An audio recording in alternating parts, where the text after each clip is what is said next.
jam pranë popullit të Delvinës, të Gramshit, të Skraparit, e kudo që ndihen rrezik nga zjarret.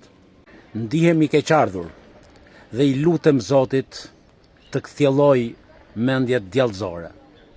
Mendjet që për inate personale, inate të akumuluara, inate që nuk ndreqen me vënien e zjarrit, ti reflektoj dhe ti thot ndal. Është shumë e rëndë kur digjen shtëpia, njerëz brenda tyre. Është shumë e rëndë kur digjen pemët, kur ndotet ajri dhe ti thot ndal. Dhe uji ndotet. Po pse e bëni këtë? Ju mendje të humbura, të djallëzuara. Pse vendosni zjarre?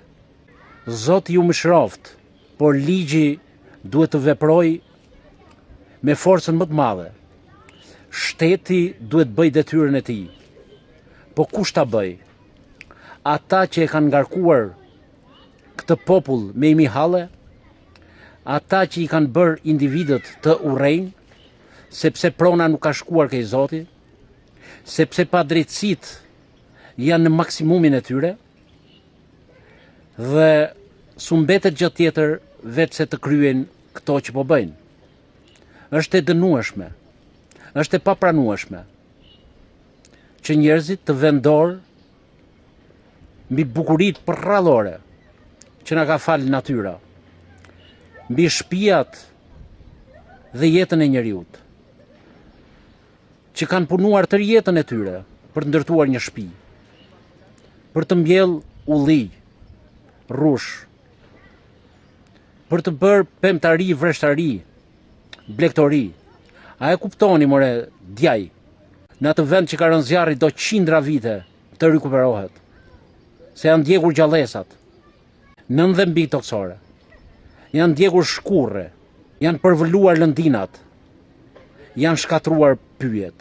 Pra, biodiversiteti është në rrezik, klima ndryshon, njerëzit tjetërsohen, jeta e tyre shkatrohet. Bëj thirrje të veprohet menjëherë, të identifikohen piromanët dhe të dërgohen para drejtësisë dhe të veprohet me forcën më të madhe të ligjit. Mos ketë ky është miku e ai është shoku. Për çfarë do lloj arsye që është vënë zjarri? Zot mbaj dorë. Zot ndalo këtë katraur që po ndodh mi vendin tonë. Oligarkia kriminale është në funksion.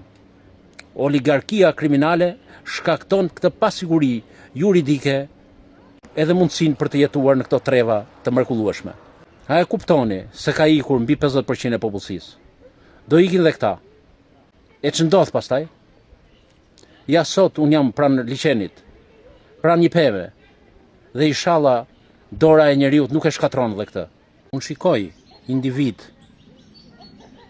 të cilët edhe pse paguan si zjarfiksa, ushtar, polic, që kanë një përkushtim të jashtëzakonshëm për ndihmë, për evakuimin e banorëve, për shuarjen e zjarreve.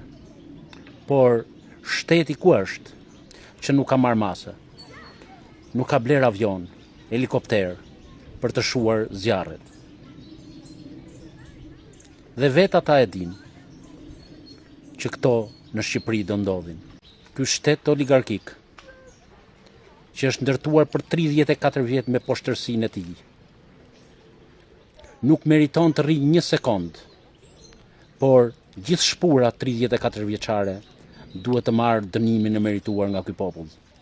Ora është tani të shpëtojmë nga zjarret dhe zjarrvënësit qeveritar dhe ish.